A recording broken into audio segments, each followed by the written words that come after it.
15 juin 1931. Une jeune fille de 12 ans sort de chez elle pour aider un employé de confiance de la famille à récupérer un bœuf perdu. Elle ne reviendra jamais vivante.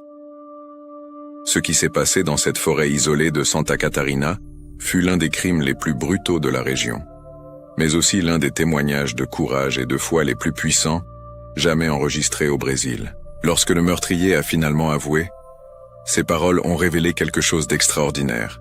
Cette jeune fille avait lutté jusqu'à la mort pour ne pas commettre de péché. Des années plus tard, lorsqu'on a ouvert sa tombe, l'impossible s'est produit. Voici l'histoire de la bienheureuse Albertina Berkenbrock, la Maria Goretti brésilienne, dont le sang a défié la science et dont le martyre continue d'inspirer des millions de personnes. Il existe des vérités que la science explique avec une précision mathématique. Nous savons que le cœur humain cesse de battre, que le sang coagule en quelques minutes, que les tissus commencent à se décomposer en quelques heures. Ce sont des certitudes absolues, immuables comme les lois de la physique qui gouvernent les étoiles. Mais il existe une tombe à l'intérieur de l'état de Santa Catarina, où ces lois ont été suspendues, où la nature s'est inclinée devant quelque chose de plus grand qu'elle. Là, dans une petite chapelle entourée de collines verdoyantes et d'un vent doux venant de l'océan, repose le corps d'une jeune fille morte pour défendre quelque chose de plus précieux que sa propre vie. Et son sang, contredisant tous les manuels de médecine légale, a refusé de sécher. C'était une journée ordinaire lorsque le cercueil fut ouvert. Médecins présents, autorités ecclésiastiques, fossoyeurs expérimentés qui avaient déjà vu des centaines d'exhumations. Tous savaient à quoi s'attendre. Des os blanchis, des tissus défaits, la poussière à laquelle nous retournons tous. Ce n'était qu'une procédure bureaucratique nécessaire au processus de béatification, une formalité qui confirmerait ce qui était déjà enregistré dans les dossiers du crime des décennies plus tôt. Mais lorsque les outils ont touché le bois vieilli, lorsque la lumière du jour a envahi cet espace sacré de mort et de mémoire, l'impossible s'est produit. Du coup tranché de cette jeune fille, là où la lame cruelle avait fauché son innocence et sa vie, du sang a commencé à couler. Ce n'était pas une tache sombre, ce n'était pas un résidu sec que le temps avait momifié. C'était du sang rouge, vif, liquide, coulant comme si le crime avait eu lieu ce matin-là, comme si le cœur battait encore à l'intérieur de ce petit corps enterré des années auparavant.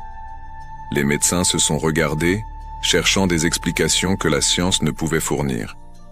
Les fossoyeurs ont reculé, faisant le signe de croix.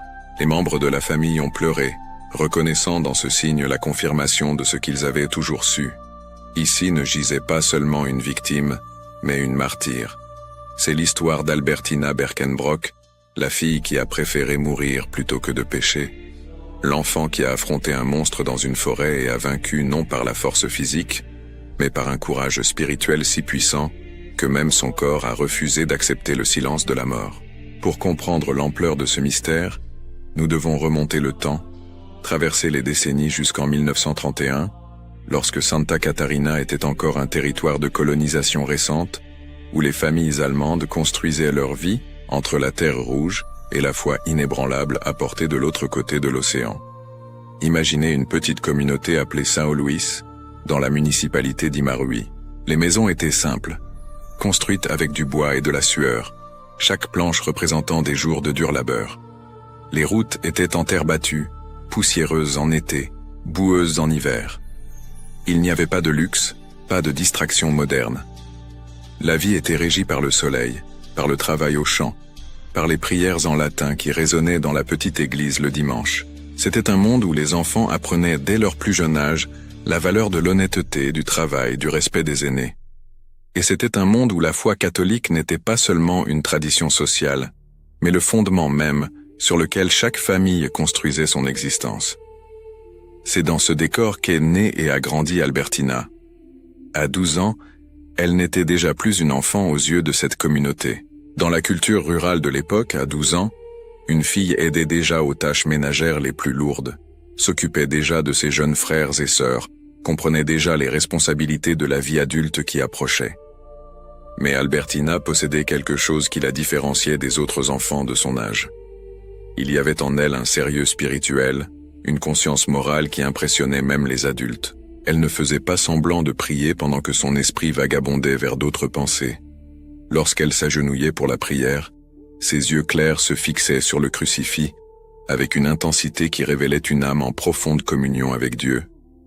Lorsqu'elle recevait la communion, des larmes silencieuses coulaient sur son visage, non de tristesse, mais d'une joie transcendante que peu comprennent dans cette vie. Mais la sainteté grandit rarement sans être éprouvée, et l'épreuve d'Albertina viendrait de là où elle l'attendait le moins, de l'intérieur même de sa maison, déguisée en confiance familiale. Parmi les employés qui travaillaient sur la propriété de la famille Berkenbrock, se trouvait un homme que tout le monde connaissait sous le nom de Maneko Palosa. C'était un ouvrier agricole ordinaire, au visage marqué par le soleil et aux mains calleuses de celui qui connaît le manche de la houe. Il mangeait à la table de la famille, discutait avec le père d'Albertina des travaux du lendemain, jouait avec les enfants. Il était en apparence un membre de plus de cette petite communauté unie par une origine commune et par la lutte partagée contre les difficultés de la vie à la campagne. Mais les apparences sont trompeuses, et derrière ces yeux qui souriaient le jour, fermentait une obsession maladive qui allait bientôt se révéler dans toute sa monstruosité. Le jour du 15 juin 1931 s'est levé comme tant d'autres. Le soleil s'est levé sur les collines couvertes de forêts atlantiques. Les oiseaux ont chanté leur mélodie matinale. Le café a été préparé sur le fourneau à bois remplissant la maison de son arôme familier. Albertina s'est réveillée, a fait ses prières du matin, a aidé sa mère aux tâches ménagères. C'était juste une journée de plus. Rien n'indiquait que ce seraient ses dernières heures de vie, que le soleil qui brillait ce matin-là serait le même qui témoignerait de l'un des crimes les plus odieux de cette région paisible. Mais le mal n'annonce pas son arrivée avec des trompettes. Il s'approche sournoisement, déguisé en normalité, profitant de la confiance qu'il détruit avant de tuer. Lorsque le père a découvert qu'un bœuf s'était égaré du pâturage, il a appelé Maneko pour aller le chercher. C'était une tâche simple, routinière. Mais Maneko, percevant l'opportunité qu'il attendait tant, a suggéré d'emmener Albertina avec lui pour aider à ramener l'animal. Le père, sans rien soupçonner, sans imaginer qu'il envoyait sa fille à l'abattoir, a accepté. Comment aurait-il pu se méfier? Maneko était presque de la famille. Il avait travaillé pour eux pendant si longtemps, avait partagé tant de repas, avait fait preuve de tant de loyauté. Comment le père d'Albertina aurait-il pu savoir que cet homme en qui il avait confiance avait passé des mois à planifier, à imaginer, à attendre le moment parfait pour assouvir sa luxure maladive? Et ainsi, sous le prétexte innocent de chercher un bœuf perdu, le prédateur et sa victime ont marché ensemble loin de la sécurité de la maison. À chaque pas, ils s'éloignaient de la civilisation et se rapprochaient de la sauvagerie. À chaque tournant du chemin, les arbres se refermaient davantage autour d'eux, les engloutissant dans la pénombre verte de la forêt. Et Albertina, confiante et innocente, n'avait aucune idée qu'elle était emmenée vers le lieu où sa vie terrestre se terminerait, mais où sa gloire éternelle commencerait. Albertina Berkenbrock est née le 11 avril 1919, dans un monde qui se remettait encore des horreurs de la Première Guerre mondiale. Tandis que l'Europe comptait ses morts et reconstruisait ses villes dévastées, à l'intérieur de Santa Catarina, des familles d'immigrants allemands cultivaient la terre et élevaient leurs enfants loin des convulsions qui secouaient le vieux continent. La famille Berkenbrock était profondément catholique, faisant partie de cette vague de colons qui avaient traversé l'Atlantique à la recherche d'une vie meilleure, apportant dans leur bagage peu plus que les vêtements sur leur dos et une foi robuste qu'aucune tempête ne pouvait ébranler. Louis Berkenbrock, le père, était un homme travailleur comme tous ceux de sa génération. Il se levait avant le soleil, passait la journée au champ et rentrait chez lui lorsque les étoiles parsemaient déjà le ciel. Ses mains étaient rêches, son visage brûlé par le soleil, mais son cœur était tendre surtout lorsqu'il regardait ses enfants. Johanna, la mère, était une femme de caractère qui gérait la maison avec une efficacité allemande et récitait le chapelet tous les soirs, intercédant pour chaque membre de la famille. Albertina a grandi entourée de frères et sœurs, dans une maison où l'amour était démontré non seulement par des mots, mais par le travail partagé, par les prières en famille, par la certitude que chacun appartenait aux autres et que tous appartenaient à Dieu. Dès son plus jeune âge, Albertina s'est montrée différente. Ce n'était pas une différence qui l'isolait des autres enfants, mais une qualité spéciale qui s'est peu à peu révélée comme une véritable vocation à la sainteté. Tandis que d'autres filles de son âge se laissaient facilement distraire pendant les prières, Albertina restait concentrée, ses lèvres bougeant silencieusement, alors qu'elle suivait chaque mot de la liturgie. Lorsque la famille récitait le rosaire le soir, elle était toujours la première à prendre son chapelet et la dernière à le lâcher. Il y avait en elle une soif de Dieu qui n'est pas commune chez les enfants. Une intuition spirituelle qui lui faisait rechercher la présence divine à chaque instant de la journée. Les voisins le remarquaient. Les femmes qui discutaient avec Johanna après la messe commentaient sur cette petite fille si pieuse. Les professeurs de l'école rurale observaient sa discipline, sa bonté envers les camarades plus faibles, son incapacité à mentir même lorsque la vérité lui apporterait des conséquences désagréables. Albertina n'était pas parfaite au sens de ne jamais commettre d'erreurs enfantines, mais il y avait en elle une droiture morale, une boussole interne qui pointait toujours vers le bien, vers Dieu, vers la vérité. Mais la caractéristique la plus marquante d'Albertina était son amour pour l'Eucharistie. À l'époque, les enfants ne recevaient pas la première communion aussitôt qu'aujourd'hui. Il fallait faire preuve d'une maturité suffisante pour comprendre la grandeur du sacrement. Albertina a attendu ce jour avec impatience, et lorsqu'elle a finalement reçu pour la première fois le corps du Christ, quelque chose en elle s'est transformé. Elle est revenue de cette communion le visage transfiguré, les yeux brillants d'une lumière qui ne venait pas du soleil, mais de l'intérieur. À partir de ce moment, chaque dimanche était une anticipation de cette rencontre intime avec Jésus. Elle se préparait par le jeûne, par une confession soignée de ses petites fautes, par des prières ferventes. Et lorsqu'elle recevait l'hostie consacrée, tous autour pouvaient percevoir qu'il se passait là quelque chose de profond, de mystérieux, de sacré. Albertina faisait également preuve d'une pureté remarquable pour son âge. À une époque où le sujet de la sexualité était tabou, et où l'on en parlait peu aux enfants, elle possédait un instinct naturel qui la protégeait. Elle évitait les conversations inappropriées, s'éloignait lorsque les garçons plus âgés faisaient des blagues grossières, maintenait une modestie dans sa tenue et son comportement, qui n'était pas seulement une obéissance aux règles, mais l'expression authentique de quelqu'un qui comprenait que son corps était le temple du Saint-Esprit. Ses parents, surtout sa mère, lui avaient enseigné la vertu de chasteté, lui expliquant que la pureté était un trésor précieux qui devait être gardé pour le mariage ou pour Dieu. Et Albertina avait intériorisé cet enseignement de telle manière qu'il faisait partie de son identité. Elle aidait aux tâches ménagères avec joie, balayait la maison, lavait le linge dans le ruisseau voisin, s'occuper des plus petits, préparer les repas. Toutes ces activités qui pourraient être vues comme de lourds fardeaux pour une enfant étaient accomplies par elle comme des actes d'amour. Elle chantait en travaillant des cantiques religieux qu'elle avait appris à l'église ou avec sa mère. Sa voix était douce, et lorsqu'elle chantait l'amour de Dieu, la Vierge Marie, les saints et les anges, on aurait dit que le ciel lui-même s'inclinait pour écouter. Les jours se succédaient dans une routine simple mais riche de sens. Albertina se levait tôt, faisait ses prières matinales, aidait à préparer le petit déjeuner pour toute la famille.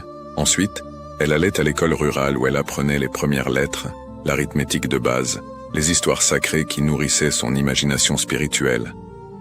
Elle rentrait à la maison, déjeunait, aidait aux tâches de l'après-midi, jouait un peu avec ses frères et sœurs, et le soir participait au chapelet en famille avant de dormir.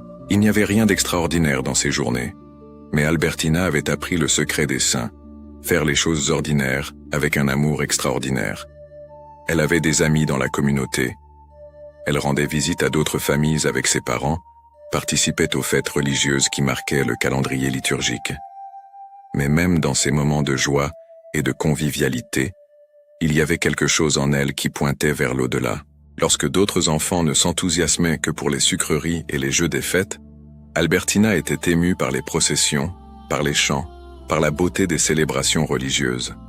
Elle ne rejetait pas les joies simples de l'enfance, mais les vivait dans un cadre plus grand, dans une compréhension profonde que tout venait de Dieu et retournait à Dieu. Indalicio Alves Garcia. C'était le nom complet de l'homme que tout le monde connaissait simplement sous le nom de Maneco Palosa. Il était arrivé à la propriété des Berkenbrock quelques années plus tôt, à la recherche de travail. Il venait d'une autre région de Santa Catarina, avait une histoire que personne ne connaissait complètement. Dans la culture rurale de l'époque, on ne posait pas beaucoup de questions sur le passé des gens. Si un homme était prêt à travailler dur, s'il faisait preuve d'une honnêteté de base, il était le bienvenu. Et Maneko, du moins en surface, était un travailleur compétent. Il avait environ 40 ans, était fort physiquement, connaissait bien les travaux agricoles. Louise Berkenbrock l'a embauché et lui a donné un endroit pour dormir dans une petite construction sur la propriété. Maneko aidait au semail, à la récolte, aux soins des animaux, à tous les services qui faisaient fonctionner la ferme. Avec le temps, il est devenu une présence constante, presque un membre élargi de la famille. Il mangeait à la table commune, participait aux conversations après le dîner, avait gagné la confiance des patrons. Mais il y avait quelque chose qui n'allait pas chez Maneko que personne ne remarquait. Derrière sa façade de travailleur honnête, fermentait une nature corrompue. Il regardait Albertina d'une manière qui n'était pas paternelle, qui n'était pas innocente. Ses yeux suivaient la jeune fille lorsqu'elle passait dans la cour, lorsqu'elle allait chercher de l'eau, lorsqu'elle jouait avec ses frères et sœurs. C'étaient des regards furtifs, chargés d'une luxure maladive qu'il essayait de cacher. Maneko savait que ses pensées étaient mauvaises, criminelles, mais au lieu de les combattre, de chercher de l'aide, de s'éloigner, il les nourrissait dans son imagination perverse. Combien de fois avait-il planifié cela dans son esprit? Combien de fois avait-il imaginé une occasion d'avoir Albertina seule, loin des yeux de la famille? Combien de nuits s'était-il couché sur son grabat rustique, complotant, fantasmant, permettant au péché de grandir dans son cœur jusqu'à devenir un monstre qu'il ne parvenait plus à contrôler? Le mal explose rarement du jour au lendemain. Il est généralement cultivé en secret, arrosé de petites concessions à la tentation, jusqu'à ce qu'il devienne finalement trop fort pour être contenu. Albertina, dans son innocence, ne remarquait rien. Pour elle, Maneko n'était que l'employé de son père, quelqu'un qui faisait partie du décor quotidien de la ferme. Elle le traitait avec la politesse courtoise que ses parents lui avaient enseignée, répondait quand il lui parlait, mais il n'y avait pas d'intimité, pas d'amitié particulière. C'était juste la relation normale entre une enfant et un employé de la famille. Mais pour Maneko, chaque interaction innocente nourrissait son obsession maladive.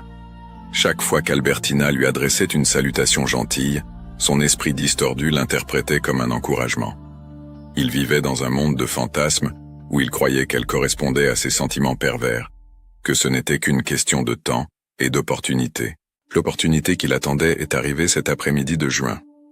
Lorsque le père d'Albertina lui a demandé d'aller chercher le bœuf perdu, le cœur de Maneko s'est accéléré.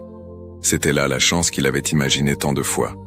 S'il parvenait à emmener Albertina avec lui, s'il parvenait à la voir seule loin de la maison, loin de tout témoin, il pourrait enfin assouvir sa luxure. La suggestion est sortie de ses lèvres avec une tranquillité répétée, comme si c'était la chose la plus naturelle du monde. Il serait bon d'emmener Albertina pour aider à ramener le bœuf. Et le père, confiant, ne soupçonnant absolument rien, a accepté. Pendant qu'Albertina allait se préparer pour la marche, Maneko a ressenti un mélange d'excitation et de nervosité. Une partie de lui savait que ce qu'il planifiait était monstrueux, qu'il était sur le point de commettre un crime horrible contre une enfant innocente. Mais la voix de la conscience, si elle existait encore en lui, était trop faible pour rivaliser avec la force de sa luxure. Il était arrivé au point où le péché devient si dominant que la personne perd la capacité de distinguer le bien du mal, ou pire, distingue mais choisit délibérément le mal. Albertina a mis une robe simple, adaptée à une marche en forêt, et a chaussé ses chaussures les plus résistantes. L'après-midi était agréable, il ne faisait pas très chaud.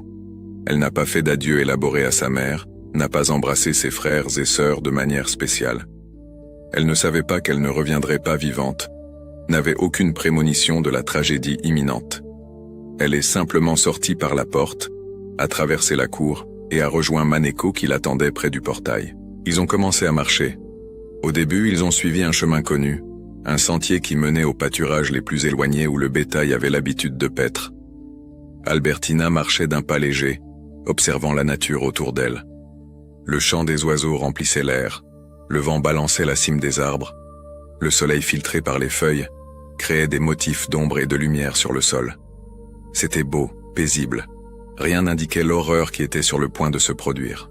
Maneko marchait devant, regardant occasionnellement en arrière pour voir si elle suivait. Il parlait peu, et sa tension, si Albertina l'a remarqué, elle a dû l'attribuer à l'inquiétude de trouver l'animal perdu. Mais alors, Maneko a commencé à dévier du sentier principal. Au lieu de suivre la direction des pâturages connus, il a pris un raccourci qui menait vers l'intérieur de la forêt plus dense. Albertina, trouvant cela étrange, a demandé où ils allaient. Il a répondu avec une excuse quelconque, disant que le bœuf avait dû entrer dans la forêt et qu'il fallait chercher là-bas. La jeune fille, n'ayant aucune raison de se méfier, a continué à suivre.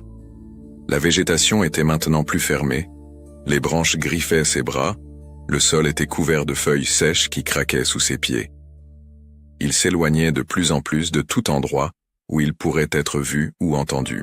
Finalement, Maneko s'est arrêté dans une petite clairière cachée au milieu des bois.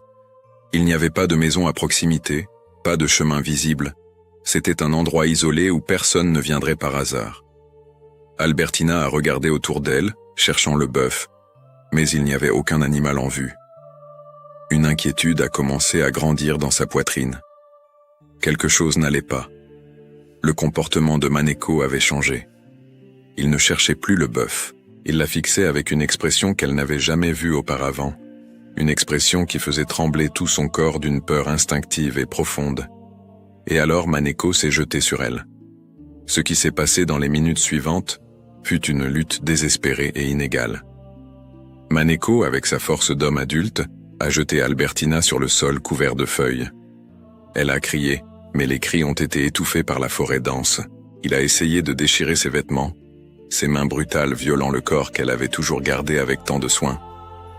Mais Albertina s'est battue. Dieu, comme elle s'est battue. Elle a donné des coups de pied, a griffé, a mordu, s'est débattue avec une force qui semblait impossible pour sa taille. Elle criait non seulement de terreur, mais d'indignation sacrée. « Non, je ne pécherai pas, j'appartiens à Dieu !»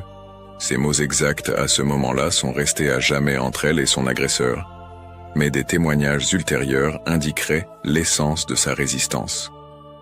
Maneko était surpris par la férocité de la résistance. Il avait imaginé que ce serait facile, qu'une enfant se rendrait rapidement face à sa force. Mais Albertina était plus qu'une enfant à ce moment-là. Elle était une guerrière spirituelle, une vierge luttant non seulement pour sa vie mais pour son âme. Chaque coup de pied qu'elle donnait, chaque griffure qu'elle infligeait, chaque cri qu'elle poussait, étaient des manifestations d'une volonté indomptable de rester pure, de ne pas trahir Dieu même sous la menace de la mort. Et c'est alors que Maneko a compris qu'il n'obtiendrait pas ce qu'il voulait tant qu'elle serait en vie. La lutte s'était trop prolongée, ses assauts avaient été repoussés avec une ténacité qu'il n'attendait pas. La colère a commencé à se mêler à sa luxure. Comment cette gamine osait-elle le rejeter? Comment osait-elle résister? Et pire, il a commencé à percevoir les implications de ses actes. S'il la laissait vivre, elle raconterait tout. Sa tentative de viol serait révélée, il serait arrêté, possiblement lynché par la communauté en furie. La lâcheté s'est jointe à la luxure et à la colère, formant une triade infernale qui l'a conduit à la décision finale. Il a sorti le canif qu'il portait toujours dans sa poche. C'était un outil de travail, utilisé pour couper de la corde, éplucher des fruits, de petits services de la ferme. Mais à ce moment-là, il s'est transformé en arme de meurtre. Maneko a tenu Albertina par les cheveux d'une main, immobilisant sa tête. Elle était épuisée par la lutte, mais ses yeux brillaient encore de défi. Sa bouche murmurait encore des prières entrecoupées. Et alors il a fait le mouvement final, l'acte qui allait la transformer de victime en martyr. La lame a traversé la gorge délicate d'Albertina. Le sang a jailli chaud et rouge sur la terre de Santa Catarina. La jeune fille a tenté de porter ses mains à son cou. Ses yeux se sont écarquillés non de haine, mais d'une tristesse infinie, comme si elle comprenait non seulement sa propre tragédie, mais aussi la perdition de l'âme de son assassin. Ses lèvres ont bougé une dernière fois, peut-être une dernière prière, peut-être un dernier acte de pardon. Et puis la lumière a commencé à s'éteindre de ses yeux clairs qui avaient tant cherché Dieu au cours de ces 12 brèves années de vie. Maneko a lâché le corps, qui est tombé lourdement sur les feuilles. Il est resté là figé un instant, regardant ce qu'il avait fait, le sang qui couvrait ses mains, la jeune fille morte à ses pieds. Qu'est-ce qui a traversé son esprit à cet instant? Remords? Panique? Ou seulement le vide d'une âme qui s'était vendue complètement au mal? Il a essayé, de manière grossière et inutile, d'arranger le corps pour faire croire qu'elle avait été attaquée par un animal sauvage. Mais on ne peut pas déguiser une coupure de canif. On ne peut pas tromper l'évidence d'un meurtre prémédité et brutal. Finalement, Maneko a quitté cette clairière, laissant derrière lui le corps de la fille qui avait refusé de pêcher avec lui. Il est retourné à la ferme seul, inventant une histoire comme quoi il s'était séparé d'Albertina pendant la recherche du bœuf. Mais le sang sur ses vêtements, la nervosité dans ses yeux, l'incohérence dans son récit allaient bientôt commencer à éveiller les soupçons. Lorsqu'Albertina n'est pas rentrée à la maison à la tombée du soir, l'inquiétude initiale s'est rapidement transformée en panique. La mère, Johanna, a senti un serrement au cœur, cette intuition maternelle qui perçoit quand quelque chose ne va terriblement pas. Louise, le père, a commencé à questionner Maneko plus intensément. Où exactement avait-il cherché le bœuf? Quand avait-il vu Albertina pour la dernière fois? Pourquoi était-il rentré seul? Les réponses de Maneko étaient vagues, contradictoires. Il disait qu'ils s'étaient séparés, que la fille avait dû revenir par un autre chemin, qu'elle apparaîtrait certainement bientôt. Mais Albertina n'est pas apparue. La nuit est tombée sur la petite communauté de Saint-Louis, et avec elle est venue une terreur croissante. Les voisins ont été alertés. Les hommes ont pris des lanternes et des machettes et ont commencé à fouiller la forêt autour de la propriété. Ils criaient le nom de la jeune fille, espérant entendre sa voix répondre de quelque part dans l'obscurité. Mais la forêt restait silencieuse, gardant son horrible secret. Ce n'est que le lendemain matin, le 16 juin, que le corps a été retrouvé. L'un des groupes de recherche, suivant des pistes et des intuitions, est arrivé à cette clairière cachée où la tragédie s'était produite. Et là, sur le sol couvert de feuilles maintenant tachées de sang séché, se trouvait Albertina. Ses yeux étaient fermés, son visage préservait encore les traits de sa beauté enfantine, mais la coupure profonde dans son cou racontait l'histoire brutale de ses derniers instants. Les hommes qui l'ont trouvée ont été paralysés d'horreur un instant. Certains ont détourné le visage, incapables de supporter la vue. D'autres se sont agenouillés et ont prié sur place. Tous ont compris immédiatement que ce n'était pas un accident. Ce n'était pas une attaque d'animal sauvage comme Maneko l'avait suggéré. C'était un meurtre. Et la coupure précise, la position du corps, tout indiquait un crime humain, délibéré, monstrueux. Lorsque la nouvelle est parvenue à la famille Berkenbrock, la lamentation a résonné dans toute la propriété. Johanna s'est effondrée, son corps secoué par des sanglots inconsolables. Comment Dieu avait-il permis cela? Comment sa fille pieuse, son enfant qui n'avait jamais fait de mal à personne, avait-elle été emportée de manière si violente? Louise, bien qu'essayant de garder son calme comme on l'attendait des hommes à cette époque, sentait comme si une partie de son âme avait été arrachée. Les frères et sœurs d'Albertina, certains encore trop petits pour comprendre pleinement ce qui s'était passé, pleuraient confus, demandant quand leur sœur reviendrait. Le corps d'Albertina a été ramené à la maison. Les femmes de la communauté, dans un acte de piété féminine qui traverse toutes les cultures, ont préparé le corps pour la veillée funèbre. Elles ont lavé le sang, habillé la jeune fille de ses plus beaux vêtements, peigné ses cheveux, mais elles n'ont pas réussi à cacher complètement la coupure à son cou, cette blessure qui était à la fois marque de crime et sceau de martyr. Durant toute la veillée, qui a duré jusqu'au lendemain, la maison des Berkenbrock a été pleine de voisins, d'amis, de connaissances qui venaient à présenter leurs condoléances et aussi exiger justice. Car dès le début, il y avait des soupçons. Maneko était le seul à être avec Albertina quand elle a disparu. Son histoire n'avait aucun sens. Et il y avait le sang sur ses vêtements, qu'il avait tenté de laver mais qui était encore visible sous un examen attentif. La police locale, bien qu'avec des ressources limitées, a commencé à resserrer l'étau. Ils interrogèrent Maneko à plusieurs reprises, cherchant des incohérences, le pressant d'avouer. Pendant 2 jours, Maneko a maintenu ses mensonges. Il inventait des détails, changeait des parties de son histoire, essayait de détourner les soupçons vers d'autres possibilités, mais la pression augmentait. La communauté entière savait qu'il était coupable. Des hommes se réunissaient en groupe, discutant de faire justice de leurs propres mains. La police a dû le protéger d'un possible lynchage. Et puis, soit par le poids de la culpabilité, soit par la peur des conséquences, soit parce que, comme certains témoignages ultérieurs le suggéreraient, il a commencé à être hanté par la vision de la jeune fille morte dans ses rêves. Maneko a finalement avoué. La confession a été directe et horrible dans sa sincérité. Il a admis avoir emmené Albertina dans les bois avec des intentions criminelles. Il a admis avoir essayé de la violer. Et il a admis, avec des mots qui résonneraient à travers les décennies, qu'il l'avait tuée parce qu'elle refusait de pécher avec lui. Elle n'a pas voulu, a-t-il dit. Elle a résisté et a crié qu'elle n'allait pas pécher. Alors je l'ai tuée. Ces mots ont transformé ce qui était déjà un crime haineux en quelque chose de plus. Ils ont confirmé qu'Albertina n'était pas morte seulement comme victime d'un assassin, mais comme martyre de la pureté. Elle avait été tuée in odium castitatis, en haine de la chasteté, comme le diraient les théologiens plus tard. Elle avait préféré la mort au péché.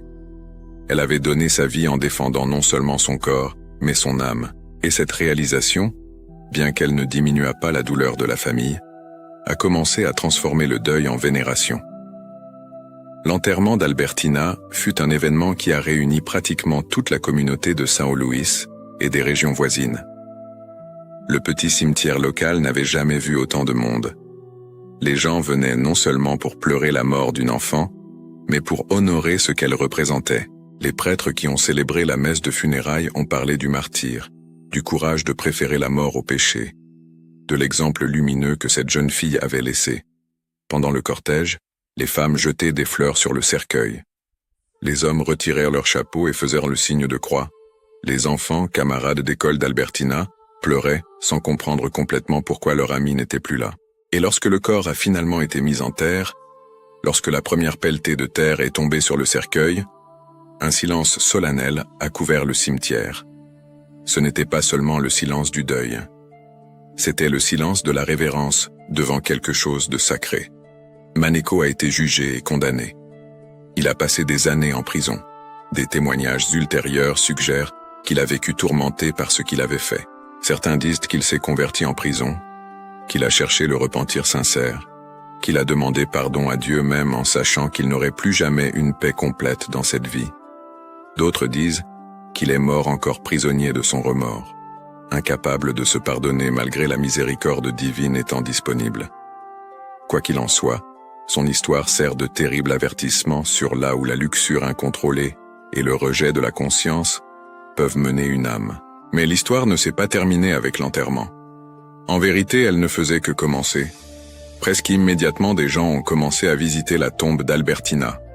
Au début, c'était principalement des voisins et des connaissances, des gens qui avaient connu la jeune fille de son vivant. Mais bientôt, la nouvelle a commencé à se répandre. L'histoire d'une fille qui avait préféré mourir plutôt que de pécher, d'une martyre brésilienne, d'une sainte qui avait vécu parmi eux, a commencé à circuler dans les paroisses de Santa Catarina.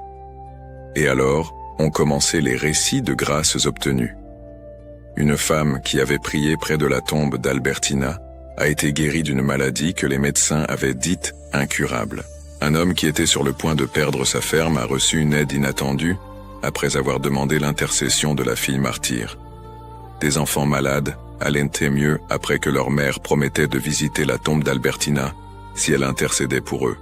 Les récits étaient nombreux, variés, et bien que tous ne pussent être prouvés avec une rigueur scientifique, ils suffisaient pour créer une dévotion populaire croissante. La tombe a commencé à être couverte de fleurs fraîches. Des bougies étaient allumées constamment. Des photos d'Albertina, prises quand elle était encore en vie, ont commencé à être reproduites et distribuées comme images de dévotion. Des gens venaient de villes lointaines, juste pour prier quelques minutes, dans ce lieu simple où reposait le corps de la fille qui avait vaincu le mal par la pureté. L'Église catholique, comme c'est sa pratique, observait tout avec prudence. La dévotion populaire est importante, mais doit être discernée. Il faut distinguer entre sentimentalisme et véritable sainteté, entre hystérie collective et véritable action de la grâce divine. Prêtres et évêques ont commencé à recueillir des témoignages, à interviewer des personnes qui avaient connu Albertina, à enquêter sur les supposés miracles. Le processus serait long, prendrait des décennies, mais la graine de ce qui deviendrait éventuellement une reconnaissance officielle de la sainteté d'Albertina était déjà plantée. Pendant ce temps, la communauté de Saint-Louis gardait la mémoire de la jeune fille comme un trésor précieux. Les parents utilisaient son histoire pour enseigner à leurs enfants l'importance de la pureté, du courage moral, de la fidélité à Dieu même face à la mort. Albertina est devenue un modèle, une intercesseuse, une amie céleste de tous ceux qui luttaient pour vivre avec droiture, dans un monde qui ne valorise pas toujours la vertu. Des années ont passé.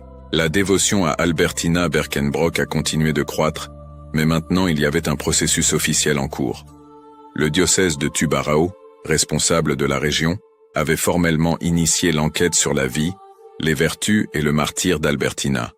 Des témoins ont été entendus, des documents ont été collectés, la confession de Maneko, les témoignages sur la vie pieuse de la jeune fille, les récits de grâces obtenues, tout a été soigneusement examiné par des théologiens et des canonistes. L'une des étapes nécessaires dans ce processus était l'exhumation du corps. C'est une pratique standard dans les processus de béatification. L'Église doit vérifier physiquement les restes mortels, parfois transférer le corps vers un lieu de vénération plus adéquat, examiner s'il y a des signes d'incorruptibilité corporelle. La date a été fixée. Autorités ecclésiastiques, médecins, fossoyeurs expérimentés, membres de la famille Berkenbrock, tous se sont réunis au cimetière de Saint-Louis pour la cérémonie. C'était une matinée claire, lorsque le travail a commencé. Les outils ont touché la terre qui avait couvert le cercueil pendant tant d'années.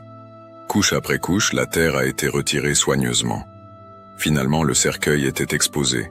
Les planches de bois, corrodées par le temps et l'humidité, ont été ouvertes. Et c'est alors que l'impossible s'est produit. Du cou d'Albertina, là où la lame du canif avait tranché sa gorge des années auparavant, du sang a commencé à couler. Ce n'était pas une tache sèche, ce n'était pas un résidu coagulé. C'était du sang liquide, rouge, coulant comme si le cœur battait encore à l'intérieur de ce corps mort depuis si longtemps. Les médecins présents étaient stupéfaits. Ils connaissaient les lois de la biologie, savaient que le sang coagule en quelques minutes après la mort, qu'en quelques heures il est déjà complètement sec, qu'après des années, il ne devrait rester rien d'autre que des résidus complètement desséchés. Ce qu'ils voyaient était scientifiquement impossible. Les fossoyeurs, hommes pratiques qui avaient accompagné des centaines d'exhumations, ont reculé et fait le signe de croix. Ils n'avaient jamais rien vu de tel. Certains d'entre eux sont tombés à genoux sur place, reconnaissant qu'ils étaient face à un phénomène surnaturel. Les membres de la famille Berkenbrock qui étaient présents ont pleuré, mais c'étaient des larmes de joie mêlées de révérence. C'était comme si Dieu donnait un témoignage visible et indéniable qu'Albertina était véritablement l'une de ses saintes, une martyre dont le sacrifice avait été accepté aux cieux. Les autorités ecclésiastiques ont tout documenté méticuleusement. Des photos ont été prises, des témoignages écrits ont été signés par les présents. Il ne pouvait y avoir de doute sur ce qui s'était passé. Et bien que l'Église catholique soit extrêmement prudente avant de déclarer quelque chose comme miraculeux, cet événement était difficile à expliquer par des moyens naturels. Le sang d'Albertina était resté liquide pendant des années, défiant toutes les lois connues de la décomposition et de la biologie légale. Pour les théologiens, la signification était claire. Le sang est symbole de la vie, de l'âme, du sacrifice. Dans la tradition biblique, le sang des martyrs clame au ciel pour la justice. Le sang du Christ versé sur la croix est le prix de la rédemption. Et maintenant, le sang d'Albertina restant liquide et rouge alors qu'il aurait dû être complètement désintégré, était un témoignage silencieux mais éloquent de son martyre. C'était comme si son propre corps refusait d'oublier ce qui s'était passé, comme si le sang lui-même témoignait contre l'injustice et en faveur de la pureté. Il y a eu ceux qui ont tenté de trouver des explications naturelles, peut-être les conditions spécifiques du sol, peut-être quelques processus chimiques inconnus, peut-être une erreur dans les observations. Mais les médecins qui étaient là présents ont été catégoriques. Ce qu'ils ont vu n'avait pas d'explication scientifique conventionnelle. Et pour les dévots d'Albertina, aucune autre preuve n'était nécessaire. Le ciel avait parlé à travers ce sang qui a refusé de sécher. Le processus de béatification a continué avec une vigueur renouvelée après l'événement de l'exhumation. Mais l'Église ne se presse pas dans ses affaires. Chaque détail doit être examiné, chaque témoignage vérifié, chaque supposé miracle enquêté, avec une rigueur presque scientifique. L'Église ne canonise pas des légendes ou des sentiments populaires, mais seulement lorsqu'il y a certitude morale de la sainteté, et, dans le cas des martyrs, du fait du martyr in odium fidei ou in odium castitatis. Dans le cas d'Albertina, la question centrale était-elle vraiment morte pour la défense de la pureté? Ou sa mort, bien que tragique, était-elle seulement le résultat d'un crime violent sans dimension morale particulière? La confession de Maneko était claire. Je l'ai tuée parce qu'elle ne voulait pas pécher avec moi. Les témoignages de personnes qui ont connu Albertina confirmaient sa pureté exceptionnelle, sa conscience morale aiguisée, sa disposition à souffrir n'importe quoi avant d'offenser Dieu. L'ensemble des preuves pointait sans équivoque vers le martyr. En 2007, après des décennies d'enquête, le Vatican a émis le décret reconnaissant officiellement le martyr d'Albertina Berkenbrock. Cela signifiait que l'Église, avec son autorité maximale en matière de sainteté, déclarait que cette jeune fille de 12 ans avait véritablement donné sa vie en défendant la vertu chrétienne. Elle était officiellement reconnue comme martyr. L'étape suivante serait la béatification. La cérémonie de béatification a été programmée pour avoir lieu à Santa Catarina même, sur la terre où Albertina avait vécu et était morte. Il était juste qu'elle soit élevée sur les autels en présence de son peuple, des descendants de ceux qui l'avaient reconnue, sur le sol mouillé par son sang. La date choisie fut le 20 octobre 2007, et la ville de Tubarão s'est préparée à recevoir des milliers de pèlerins qui viendraient de tout le Brésil et même d'autres pays. Le jour s'est levé magnifique. Le soleil brillait sur Santa Catarina, comme si le ciel lui-même célébrait. Les foules ont commencé à arriver dès l'aube. Certains avaient voyagé pendant des jours pour être là. Il y avait des personnes âgées qui pleuraient en se souvenant de quand la nouvelle de la mort d'Albertina était arrivée dans leur communauté des décennies plus tôt. Il y avait des jeunes qui connaissaient son histoire seulement à travers les récits transmis par les générations, mais qui ressentaient une profonde connexion avec cette martyre brésilienne. Il y avait des familles entières, des parents amenant leurs enfants pour leur enseigner le courage moral à travers l'exemple d'Albertina. La messe a été présidée par le représentant du Vatican. L'autel était décoré avec une simplicité qui reflétait la vie humble d'Albertina.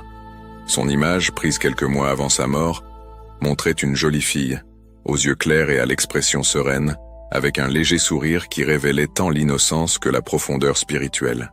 Durant l'homélie, ont été soulignées les vertus héroïques d'Albertina, sa fidélité à Dieu jusqu'à la mort, et l'exemple qu'elle offre particulièrement aux jeunes d'aujourd'hui qui affrontent des pressions pour compromettre leur pureté et leur valeur. Lorsque le moment solennel de la béatification est arrivé, lorsque les paroles officielles ont été prononcées déclarant Albertina Berkenbrock comme bienheureuse, un tonnerre d'applaudissements spontanés a explosé de la foule. Ce n'était pas un applaudissement de divertissement, mais l'expression d'une joie sacrée. Des larmes coulaient sur les visages de nombreux présents. La famille Berkenbrock, déjà dans des générations postérieures, était représentée et visiblement émue.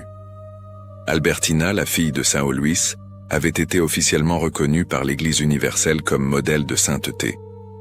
Après la béatification, des reliques de la bienheureuse Albertina ont commencé à être distribuées aux églises et chapelles. Des morceaux de tissu touchés à ses restes mortels, des images bénies, des objets liés à sa vie. La dévotion, qui était déjà forte, avait maintenant l'approbation officielle de l'Église et a grandi encore plus. Des livres ont été écrits sur sa vie. Des documentaires ont été produits, des écoles et des églises ont été nommées en son honneur. Aujourd'hui, plus de 9 décennies après sa mort, la bienheureuse Albertina Berkenbrock continue d'être une présence vivante dans l'église brésilienne. Son sanctuaire à Santa Catarina reçoit constamment des visiteurs. Les gens viennent chercher du réconfort, demander l'intercession, remercier pour des grâces reçues. La tombe où son corps repose est toujours couverte de fleurs fraîches, de bougies allumées, de billets avec des demandes et des remerciements. Son histoire résonne particulièrement dans le contexte moderne.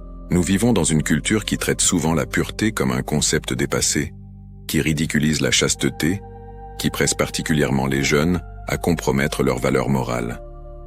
Au milieu de cela, Albertina surgit comme un témoin radical que certaines valeurs valent plus que la propre vie. Elle nous rappelle que le corps humain n'est pas un objet de consommation, que la sexualité a une dignité sacrée, que résister au mal, même quand cela coûte tout, est possible et glorieux. Des parents emmènent leurs enfants adolescents pour connaître l'histoire d'Albertina. Ils veulent leur apprendre que dire non au péché n'est pas une faiblesse, mais le plus grand courage. Ils veulent leur montrer qu'une fille de 12 ans, physiquement fragile, a été plus forte qu'un homme adulte parce que sa force ne venait pas des muscles, mais de la grâce de Dieu et d'une conviction morale inébranlable. Des femmes qui ont survécu à des abus sexuels trouvent en Albertina une intercesseuse spéciale. Elle comprend la violence, la violation, la terreur. Mais elle démontre aussi que les victimes ne sont pas définies par leur traumatisme, que la pureté de l'âme peut rester intacte même lorsque le corps est attaqué, et qu'il y a une vie et un sens même après les pires atrocités. Des jeunes qui luttent pour vivre chastement dans un monde hypersexualisé prient Albertina en demandant de la force. Elle n'était pas une sainte d'une autre époque qui n'a jamais expérimenté la tentation. Elle a été confrontée au choix le plus difficile, céder ou mourir. Et elle a choisi Dieu. Ce choix radical inspire ceux qui affrontent des pressions quotidiennes, bien que moins dramatiques, pour compromettre leur pureté. L'histoire d'Albertina sert aussi de sévère avertissement sur le danger de la luxure incontrôlée. Maneko ne s'est pas réveillé un jour en décidant d'être un meurtrier. Il a nourri des pensées impures, a permis à la concupiscence de grandir dans son cœur, a rejeté les avertissements de la conscience, jusqu'à ce qu'il soit finalement entraîné au crime horrible. Son histoire enseigne que les péchés sexuels ne sont pas de petits péchés sans importance mais peuvent mener à la destruction complète de la personne et de ceux qui l'entourent. Le phénomène du sang liquide continue d'être un objet de fascination et de réflexion. Certains voient en cela un parallèle avec d'autres cas de corps incorrompus de saints. D'autres l'interprètent symboliquement. Le sang qui ne sèche pas est le témoignage qui ne se tait jamais. C'est la voix de la martyre qui continue de clamer, non pour la vengeance mais pour la conversion, pour la pureté, pour la fidélité à Dieu. C'est le rappel physique et tangible que Dieu honore ceux qui l'honorent, même lorsque cela coûte la vie. Il existe aussi des récits continus de grâce obtenus par l'intercession de la bienheureuse Albertina, guérison de maladies, réconciliation familiale, conversion spirituelle, libération de vices. Tous ces récits ne passent pas par le scrutin rigoureux nécessaire pour être déclarés miracles officiels, mais pour ceux qui les vivent, ce sont des signes réels de la présence active d'Albertina au ciel, intercédant pour ceux qui l'invoquent sur terre. La cause de canonisation d'Albertina continue son cours. Pour être déclarée sainte officiellement, il faudrait un miracle supplémentaire prouvé, survenu après sa béatification et attribué à son intercession. L'Église enquête soigneusement sur tout cas proposé. Mais indépendamment du timing de la possible canonisation, Albertina est déjà considérée comme sainte par le peuple de Dieu au Brésil. Sa vie, son martyre, et les signes qui accompagnent sa mémoire sont suffisants pour le cœur des fidèles. L'histoire de la bienheureuse Albertina Berkenbrock nous confronte à des questions profondes sur la valeur, la dignité et le courage. Qu'est-ce qui compte vraiment dans nos vies? Pourquoi serions-nous prêts à mourir?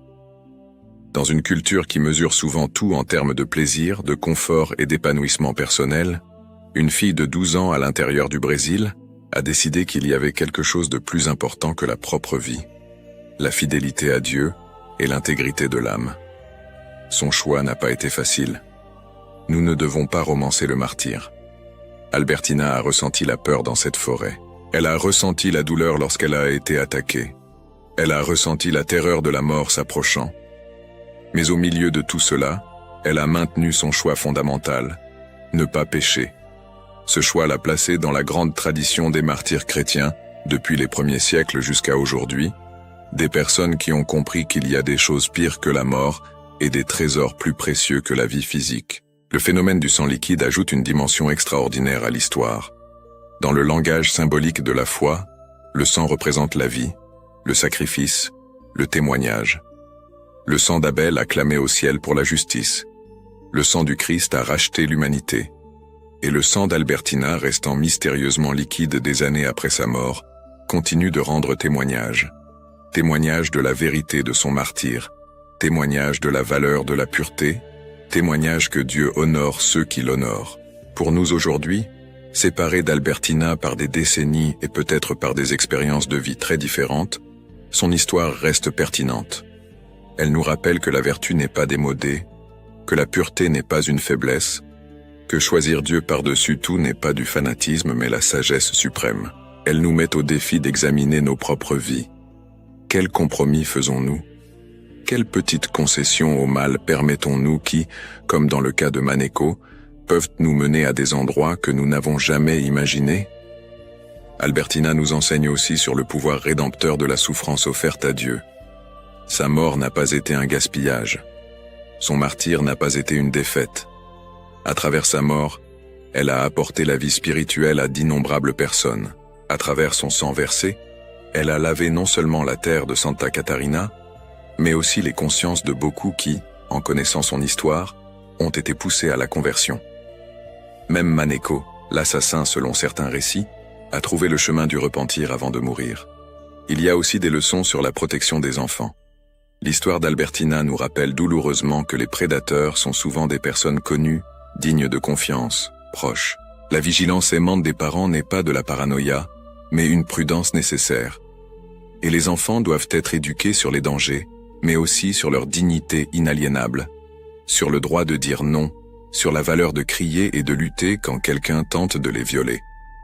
Pour les victimes d'abus sexuels, l'histoire d'Albertina offre validation et espoir.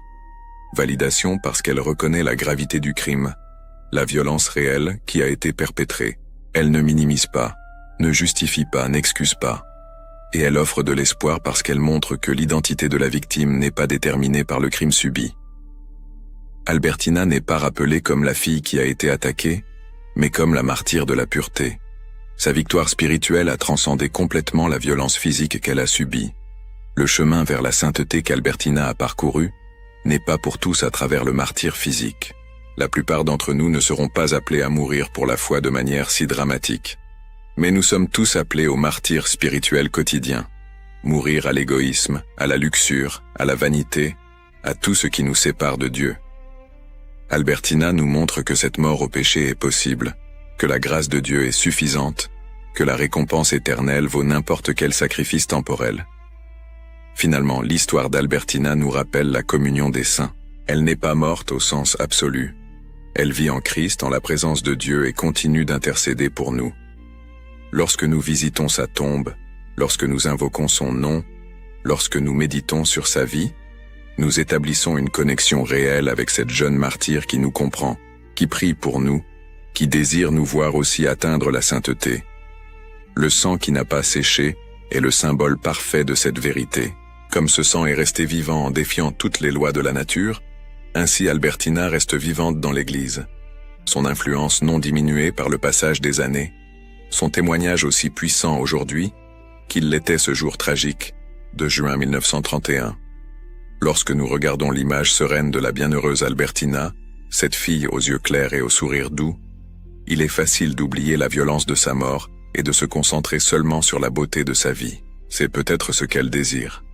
Non pas que nous nous souvenions d'elle avec horreur, mais avec admiration. Non pas que nous nous concentrions sur le mal que Maneko a fait, mais sur le bien qu'elle a choisi. Non pas que nous voyions seulement une victime de crime brutal, mais une victorieuse qui a conquis la couronne du martyre. Santa Catarina honore aujourd'hui sa fille. Le Brésil a une martyre de la pureté, et l'Église universelle a gagné une intercesseuse puissante de plus. Le sang qui a jailli dans cette forêt n'a pas été versé en vain. Chaque goutte avait un but, chaque goutte portait un sens, chaque goutte continue de clamer non pour la vengeance, mais en proclamant la victoire de la pureté sur la violence, de l'amour sur la haine, de la vie éternelle sur la mort temporelle. Bienheureuse Albertina Berkenbrock, jeune fille de 12 ans qui a vaincu un homme adulte, martyre de la pureté, sainte du peuple brésilien.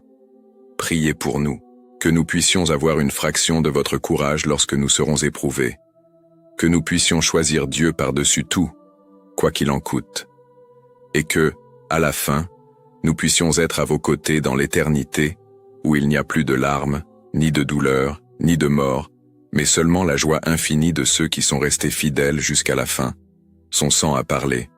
Il parle encore, et il continuera de parler à travers les siècles, témoignant qu'il y a des choses pour lesquelles cela vaut la peine de mourir, et que la pureté, loin d'être une faiblesse, est la force la plus puissante qui existe lorsqu'elle est soutenue par la grâce de Dieu. Prière. Ô bienheureuse Albertina Berkenbrock, petite martyre de la pureté et exemple lumineux de courage pour la jeunesse brésilienne, je m'adresse à toi avec un cœur confiant, demandant que tu intercèdes pour moi devant le trône de Dieu. Toi qui as préféré donner ta vie plutôt que d'offenser le Seigneur, qui as lutté avec une bravoure héroïque pour défendre ta dignité et ta chasteté, apprends-moi à valoriser la pureté comme un trésor précieux et à ne jamais négocier mes valeurs chrétiennes, même face aux plus grandes pressions et tentations. Bienheureuse Albertina, toi qui as connu la douleur de la violence et la cruauté du mal, mais qui as vaincu par l'amour de Dieu et la fidélité inébranlable, obtiens-moi du ciel la grâce de rester ferme dans la foi au milieu des difficultés de cette vie.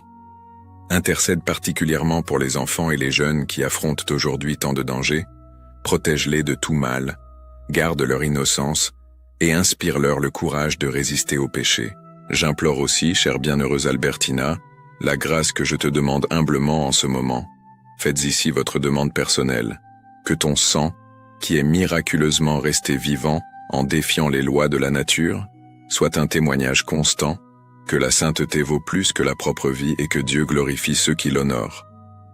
Aide-moi à vivre avec pureté de cœur, droiture de conscience et amour généreux envers tous. Amen. Ma prière. Ô Père bien-aimé, le cœur plein de gratitude et de révérence, nous nous plaçons en ta présence en ce moment spécial où nous partageons la vie héroïque de la bienheureuse Albertina Berkenbrock. Nous te remercions de permettre que nous racontions au monde le témoignage de cette petite martyre brésilienne, qui a préféré donner sa vie plutôt que de t'offenser, et dont le sang miraculeux continue de clamer pour la conversion et la sainteté. Seigneur, que cette histoire touche profondément les cœurs de tous ceux qui l'entendront, spécialement les enfants et les jeunes qui affrontent aujourd'hui tant de pression pour compromettre leurs valeurs et leur pureté. Que l'exemple de courage d'Albertina soit un phare d'espoir pour les familles, une inspiration pour les parents qui luttent pour éduquer leurs enfants sur le chemin de la vertu, et une consolation pour tous ceux qui ont déjà souffert de la violence et cherchent la guérison de leurs blessures.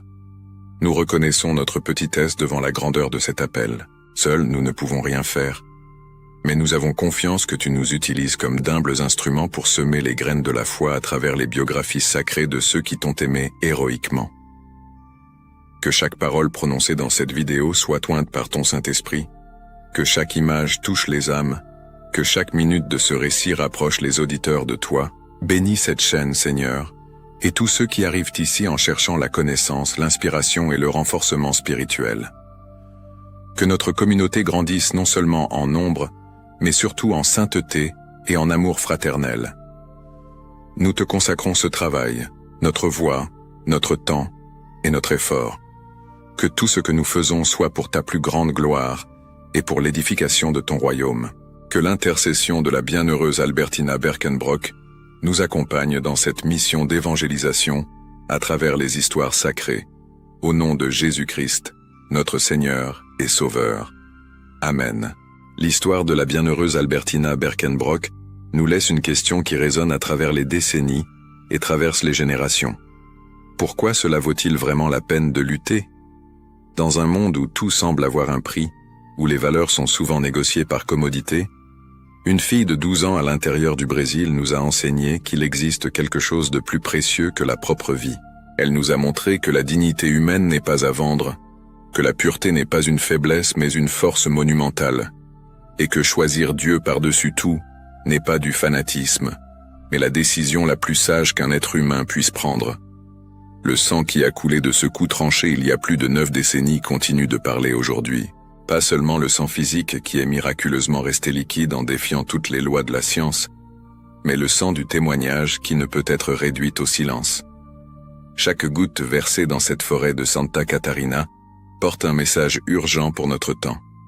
Il y a des limites qui ne doivent pas être franchies. Il y a des valeurs pour lesquelles cela vaut la peine de souffrir. Il y a une dignité inhérente à chaque personne qu'aucune violence ne peut détruire complètement. Albertina a affronté un monstre cet après-midi de juin. Mais le véritable monstre n'était pas seulement Maneko Palosa, l'homme qui l'a assassiné. Le véritable monstre est la luxure incontrôlée qui peut habiter n'importe quel cœur qui lui ouvre ses portes. C'est la concupiscence qui commence par un regard impur, grandit avec des fantasmes nourris en secret, et se manifeste éventuellement par des actes qui détruisent des vies. L'histoire de Maneko sert d'avertissement solennel. Personne ne se réveille un jour et devient un monstre. Le mal est cultivé peu à peu, par de petites concessions, jusqu'à ce qu'il domine finalement complètement la personne. Mais l'histoire d'Albertina est aussi une histoire de victoire rayonnante. Elle a perdu la vie physique mais a gagné la vie éternelle. Son corps a été violenté, mais son âme est restée intacte. Son assassin a pensé qu'il avait gagné en la réduisant au silence par la mort. Mais en vérité, c'est lui qui a tout perdu tandis qu'elle a gagné la couronne du martyr. C'est la logique paradoxale de l'Évangile.